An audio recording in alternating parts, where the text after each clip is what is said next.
Hey guys, so I'm just back from my maiden flight with the DJI Mavic Air. This thing's amazing. My studio's a disaster. I'm freezing cold. It's the middle of winter in Canada. I'm gonna warm up and we're gonna talk about it.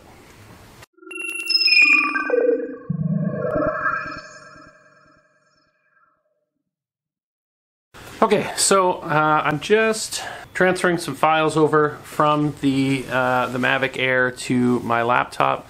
My first flight, I think it went really well. Let's cut to some footage here and me out in the middle of nowhere flying this thing around. All right, let's get this thing up in the air.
Okay, so overall, it's an incredibly similar flying experience. If you've flown any DJI drones before, you'll be able to fly this one no problem. A couple of small things though, because of its size, visual sightlines are a big challenge. So if you can have somebody with you as a spotter, I would highly suggest it, but this thing is really small and hard to see, so just make sure that you're flying safely out there.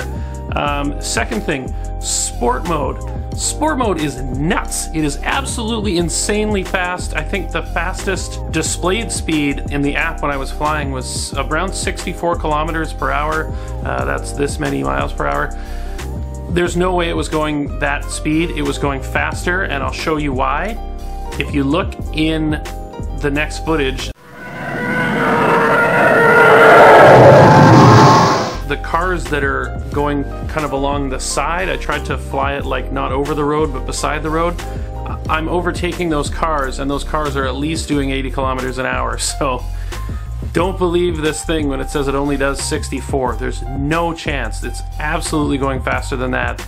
It sounds nuts. It sounds like a swarm of angry hornets when it goes by you in sport mode. It is incredibly impressive, but the battery, yeah, it dies pretty quick. Now, about the batteries, I have two. I'll probably get some more, but two's enough for now.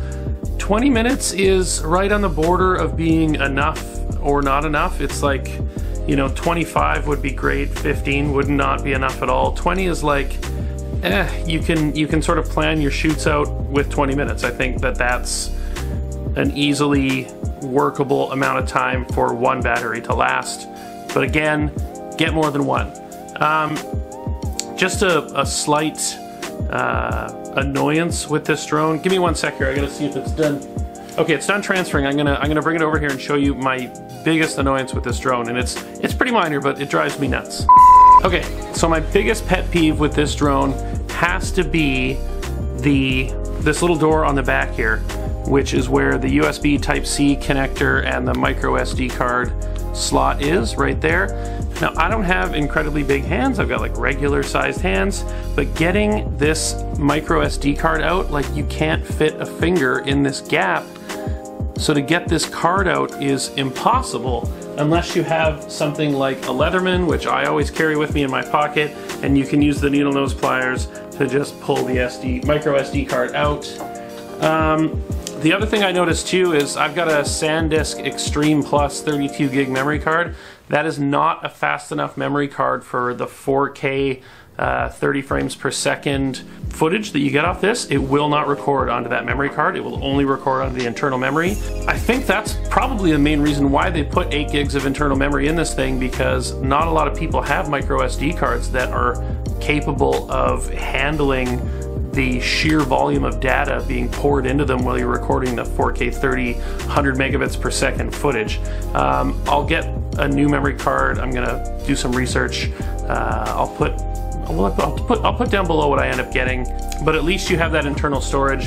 The 1080 looks great anyways. The 1080-60 looks really, really nice. That memory card thing is really my only issue with the drone, the removal and insertion of the memory card. Other than that, this thing it's so exciting for travel. It's so small. For me, the Spark was never really something I considered getting because the footprint of it is really awkward because the arms don't fold in. I'm so excited to take this thing with me on some trips and get you guys some of that beautiful aerial footage of some amazing places. New Zealand, I can't wait to do some shooting there. I did try out a couple of the quick shot modes. I tried out Boomerang.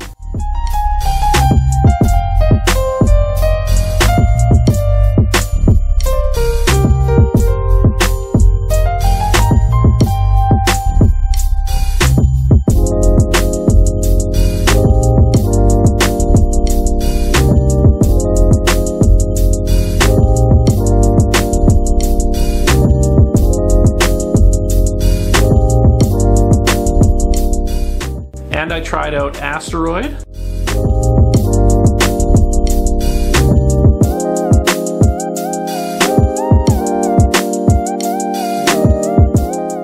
And they're both pretty cool. I think the Asteroid one in particular is really interesting. It's almost like a 360 camera or Tiny Planet if you guys have played around with that app. That's it, the DJI Mavic Air. There's not a lot of bad things that you can say about this drone. I did get some flicker in some of the shots, but I don't have an ND filter and it was really bright out, so that's probably my fault more than it is the drone's fault, but I'll probably grab some ND filters for this thing before I travel. Thanks for watching, guys. If you like this video, please hit that like button. If you like looking at my face, please hit the subscribe button. If you want to know when more videos are coming out, you can hit the notification bell. It's around here somewhere, and we'll see you in the next one. It's less than 3 weeks till New Zealand, so that's gonna be great. Stay tuned. Thanks, guys.